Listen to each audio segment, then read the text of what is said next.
दुनिया भर के स्टॉक मार्केट में कमाल के मूवमेंट आपने देखे हैं। अभी कितना बड़ा वॉर की वजह से गिरावट आ गया था, और जब वॉर हुआ, गिरावट आई, तो आपने देखा कि आपकी कैपिटल में 10% की गिरावट आ गई। आपने कहा चलो ठीक है, कोई बात नहीं, अब मार्केट में उतार चढ़ाव तो होते हैं। फिर 15% गिरावट हो गई, फिर देखते देखते वो 25% तक गिरावट चली गई। वो भी झेल लिया, इंसान ने मन बना के वो भी झेल लिया, और ठीक है, अब लगेगा थोड़ा टाइम, लेकिन चीजें ऊपर आ जाएगी, देखेंगे। अब क्या हुआ, बॉटम से एकदम से रिकवरी आई, और ऐसी ही आती है जब बहुत ज्यादा सेलिंग हो चुकी होगी तो क्या होगा, इंस्टीट्यूशन सेल करके गए हैं, इंस्टीट्यूशन ने प्रॉफिट बुक किया ऊपर के लेवल पे, तो नीचे के लेवल पे एंट्री की तैयारी में खड़े होंगे। तो जैसे ही खतरे के बादल थोड़े से कम होने लगेंगे, वहां पे शॉर्ट कवरिंग की या पुल बैक रैलीज आएंगी। मैं ये नहीं कह रहा कि मंदी अभी खत्म हो गई है, लेकिन एक बड़ी पुल बैक रैली आ गई जिसमें आपको 700-800 पॉइंट देखने को मिल गए। अगर किसी ने निफ्टी में या बैंक निफ्टी में काम किया, कहीं स्टॉक्स में काम किया या स्टॉक ऑप्शंस में भी काम किया, तो पैसा बहुत बना है। अब बॉटम से तो चलो किसी ने हिम्मत करके पोजीशन बना ली, कॉल पुट के कॉम्बिनेशन हमने समझा रहा कि हमारे कोर्सेज जिन लोगों ने ज्वाइन कर रखे उनको तो कभी कोई परेशानी बड़ी होती ही नहीं है। लेकिन मैं ये बात कर रहा हूं कि बॉटम से जब बाजार यहां ऊपर आ जाता है ना, 800 पॉइंट ऊपर, और अब 16,600 पे निफ्टी खड़ी है, अब हम क्या करें? यहां पे बड़ा कंफ्यूजन होता है, क्योंकि नीचे से ऊपर आ गए हैं, अब यहां से वापस नीचे जाएंगे कि यहां से ऊपर भाग जाएगा बाजार, ये पता नहीं लगता। और यहां पे क्या काम करना चाहिए, इसमें बड़ा कंफ्यूजन होता है। बहुत सारे लोग बॉटम में कई पोजीशन बना के और हिम्मत रख के एक आध बार की प्रॉफिट बुकिंग कर लेते हैं, लेकिन यहां अब फिर से फंसने के चांसेस बन सकते हैं दोस्तों।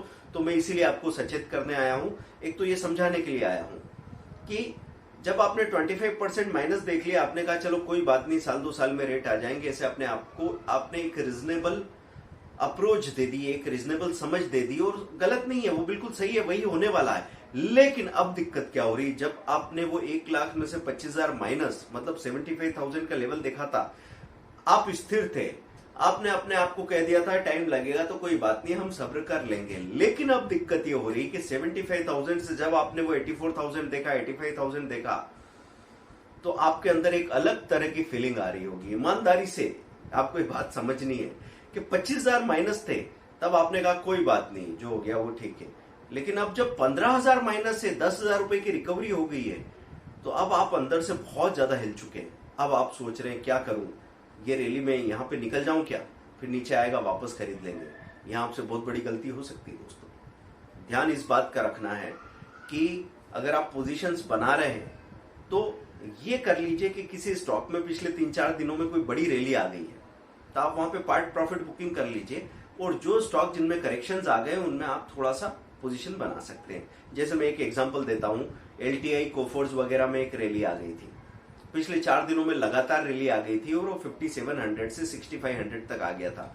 वहां पे आप एलटीआई को बेच सकते थे, और उस दौरान आपने देखा कि हिंडाल्को, वीईडीएल और नेशनल एल्यूमिनियम जैसी मेटल की जो कंपनीज थी, टाटा स्टील वगैरह, वो सब ने अभी एक हाई बनाया था, फिर अब उनमें करेक्शन आ रहा था, बाजार अभी ऊपर गया ना, इस रैली में मेटल नीचे गई थी, तो आपने थोड़ा उधर एलटीआई वगैरह को बेचा और इधर मेटल को ले लिया। इस तरह की स्विचिंग आपको करनी पड़ेगी।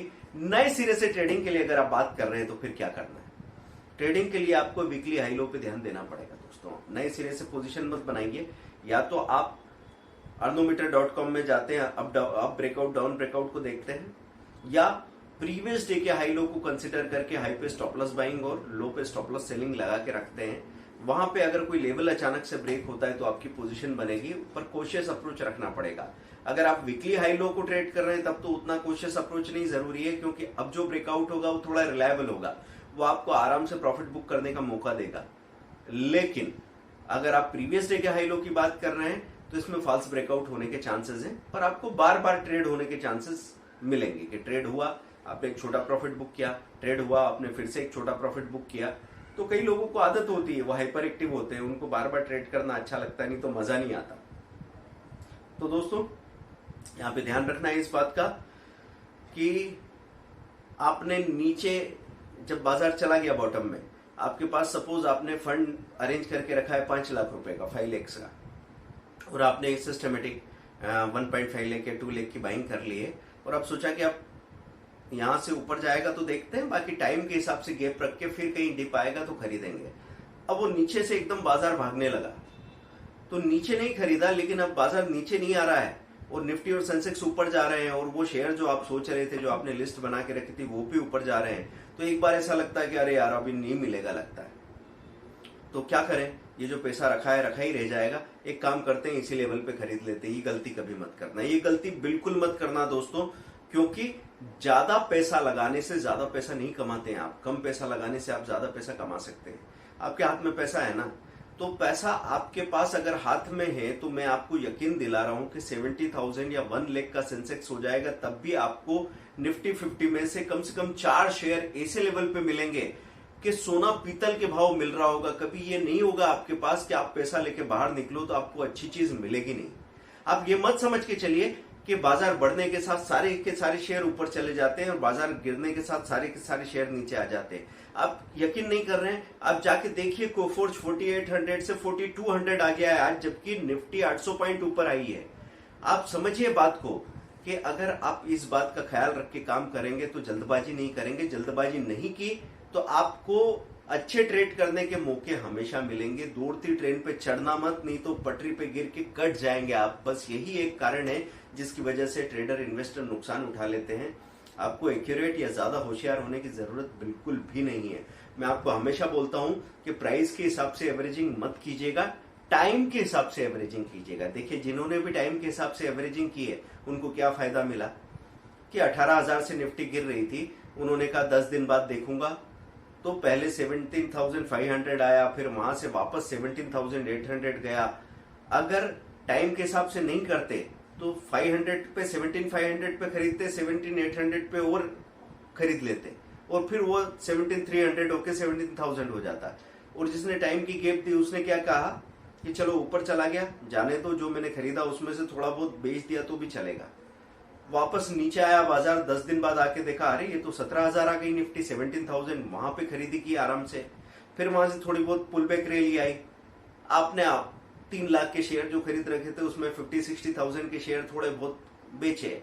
ये किस लिए? साइकोलॉजिकल सपोर्ट के लिए कि थोड़ा थोड़ा प्रॉफिट बुक कर लिया तो अभी नीचे आ जाए तो अखरेगा नहीं। फिर वहां से वापस एक झटका आया, एक दिन आपने देखा कि गैप डाउन ही खुल गई 400 पॉइंट, निफ्टी 15,800 दिखा रही थी वॉर की वजह से। तो हाथ में पैसा हो तो क्यों आदमी रोएगा? आदमी क्यों रोएगा? अगर उसने सारा ही पैसा लगा दिया हो और अब सिर्फ नुकसान देखने के अलावा और उसको घूरते रहने के अलावा कोई चारा नहीं बचा है, तो ये चॉइस आपकी है दोस्तों। और ये चॉइस कहां से आ रही है? सिंपल सी बात है कि आपने प्राइस के हिसाब से जल्दबाजी में एवरेजिंग की है। अगर टाइम के हिसाब से एवरेजिंग की होती तो कभी प्रॉब्लम नहीं होती। तो दोस्तों ये कुछ खास बातें थी जो इस लेवल पे मैं आपको याद दिलाने के लिए आया था। अभी अपने सारे जितने भी सब्सक्राइबर्स हैं उन लोगों के लिए मैं सरप्राइज गिफ्ट लेके आ रहा हूं। उनको कई सारे फ्री कोर्सेज अगले 6 महीनों में 50,000 रुपए तक की कोर्सेज मिलने वाले हैं और जो भी पेड कोर्सेज है उनमें बड़े बड़े डिस्काउंट भी मिलने वाले हैं। तो दोस्तों आपको उसके लिए एक्टिव रहना पड़ेगा। आपको डेली आके यहाँ पे जो आपकी पसंद के प्लेलिस्ट है, वीडियो है, वो आप देखें। एक वीडियो देखें, 1 मिनट का वीडियो भी है, 1 घंटे का वीडियो भी है, जो आप चाहें उसको शेयर करें अपने सारे सोशल मीडिया पे, इंस्टाग्राम पे फॉलो कीजिए और फिर देखिए आपके इतने से साथ की वजह से आपको कितना फायदा मिलता है। आप स्टॉक्स पे आपने अकाउंट खुलवा ही लिया होगा। जो लोग भी आप स्टॉक्स पे हमारे साथ अकाउंट खुलवा के काम कर रहे हैं वो किसी भी बात के लिए हमारी टीम से सवाल पूछ सकते हैं। इंट्राडे के लिए, स्विंग ट्रेडिंग के लिए, म्यूचुअल फंड के लिए, आईपीओ के लिए, जो आप चाहें दोस्तों। तो ये एक परिवार है जिसमें आप लोगों के सजेशन मुझे हर रोज चाहिए। आप लोग कमेंट कीजिए दोस्तों, जितना कमेंट आप करने वाले हैं, कोई भी कमेंट आप करेंगे ना कि मुझे इस चीज के बारे में ज्यादा जानना है, इस चीज पे वीडियो बनाइए, इस चीज पे ये कीजिए, आप मुझे मार्केट के बारे में ये पुरानी स्टोरी जाननी है, सब कुछ हम बताने वाले हैं आपको।